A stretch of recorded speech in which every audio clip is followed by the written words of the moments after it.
এই ভিডিওতে আমরা গুগল শিটের রো অথবা কলাম কিভাবে ইনসার্ট করতে হয় এবং ডিলিট করতে হয় সেটা দেখব, এবং রো এবং কলামের সাইজ কিভাবে ঠিক করতে হয় বা রিসাইজ করতে হয় সেটাই দেখব। চলুন শুরু করা যাক।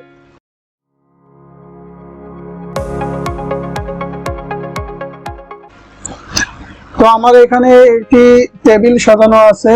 এই টেবিলের ডান বা বাম পাশে আমরা কলাম এবং উপরে বা নিচে রো নিতে পারি কিভাবে সেটাই দেখি। তো একটা কলাম নিতে চাইলে আমার একটা কলাম সিলেক্ট করে নিতে হবে। নতুন একটা কলাম ইনসার্ট করতে চাইলে একটা কলাম আমরা সিলেক্ট করে নিলাম, তার উপরে রাইট বাটনে ক্লিক করলাম, করে যে ইনসার্ট এ কলাম লেফট, আমরা বামে অথবা ডানে যে কোনো এক পাশে একটা কলাম নিতে চাই। ধরুন আমরা বামে একটা কলাম নিতে চাই, তাহলে insert a column left side, তাহলে লেফট সাইডে একটা কলাম চলে আসবে। যদি আমরা রাইট সাইডে কলাম নিতে চাই তো ইনসার্ট এ কলাম রাইট সাইডে একটা কলাম নিতে পারলাম। আর যদি আমরা রো নিতে চাই তাহলে রো প্রথমে এই রোটা সিলেক্ট করে নেব, তারপরে রাইট বাটনে ক্লিক করব, ইনসার্ট এ রো অ্যাবভ, আবার ইনসার্ট এ রো বিলো, যে কোনো একটি দিলে উপরে এবং নিচে রো এবং কলাম হয়ে যাবে। এরপরে আমরা দেখি যে একটা কলাম বা রোর সাইজ কিভাবে ঠিক করতে পারি। ধরুন এই কলামটার আমরা কলাম সাইজ ঠিক করব, একটু বড় করব। তাহলে এই যে মাউস পয়েন্টারটা এই সির পাশে নিলে একটা ডাবল তীর ডান বা বাম পাশে, ডান এবং বাম পাশে ডাবল তীর দেখাচ্ছে। এটা মাউসে ক্লিক করে ড্র্যাগ এন্ড ড্রপ করে আমরা বড় বা ছোট করতে পারি। আর এটা হচ্ছে প্রথম নিয়ম বা সহজ একটা পদ্ধতি। যদি আমরা এটা অটোমেটিক রিসাইজ করতে চাই এই কলামের টেক্সটের সাইজ অনুযায়ী, তাহলে যখন তীর চিহ্নটা আসবে তখন ডাবল ক্লিক করলে এটা রিসাইজ হয়ে যাবে। তাছাড়া আরো একটা পদ্ধতি আছে, সেটা আমরা শেষে দেখি। সেটা হচ্ছে কাস্টম সাইজ। কাস্টমটা আমরা শেষে দেখব। ঠিক রোটাও এভাবে বড় বা ছোট করা যায়, ড্র্যাগ এন্ড ড্রপ করে রোটা বড় বা ছোট করতে পারি।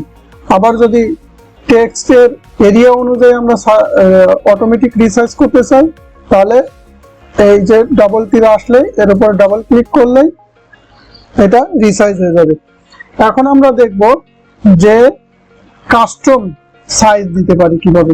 ধরুন আমরা এই ডে লেখা এই কলামটার উপরে কাস্টম সাইজ দেব, তাহলে এটা প্রথম সিলেক্ট করে নেব এবং রাইট বাটনে ক্লিক করে রিসাইজ কলাম। জি, এখানে 112 সাইজ আছে, ডিফল্ট হচ্ছে 100, এখন 112 সাইজ আছে। আমরা যদি ডাটার সাথে ফিট করতে চাই তাহলে ফিট টু ডাটা দিতে পারি। আমরা যদি এটা বাড়াইতে চাই তাহলে 150 দিয়ে দিলাম, দিলে এটা 150 পিক্সেলের সাইজ হয়ে গেল। ঠিক রোটাও সেভাবে আমরা বড় বা ছোট করতে পারি, কাস্টম সাইজ দিতে পারি। এটা সিলেক্ট করে এই যে রো রিসাইজ রো, এখানে ডিফল্ট আছে 21, এখন 21ই আছে। আমরা যদি আরো একটু বেশি দিতে চাই তাহলে বেশি দিতে পারি, দিয়ে ওকে দিলেই ধরুন আমরা এখানে 30 দিলাম, ওকে দিলাম, এই যে এটা 30 পিক্সেলে হয়ে গেল। এখন আমরা যদি কোনো কলাম বা রো ডিলিট করতে চাই তাহলে কিভাবে করতে পারি।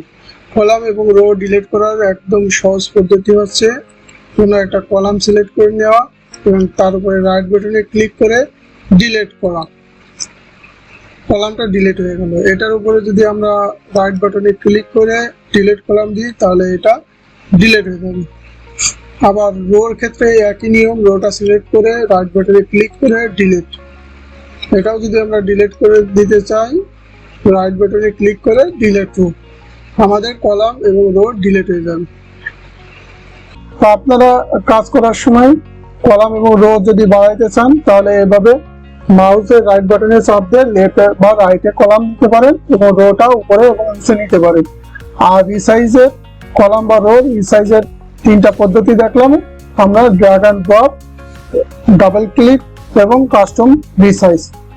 তো সকলকে ধন্যবাদ। আসসালামু আলাইকুম।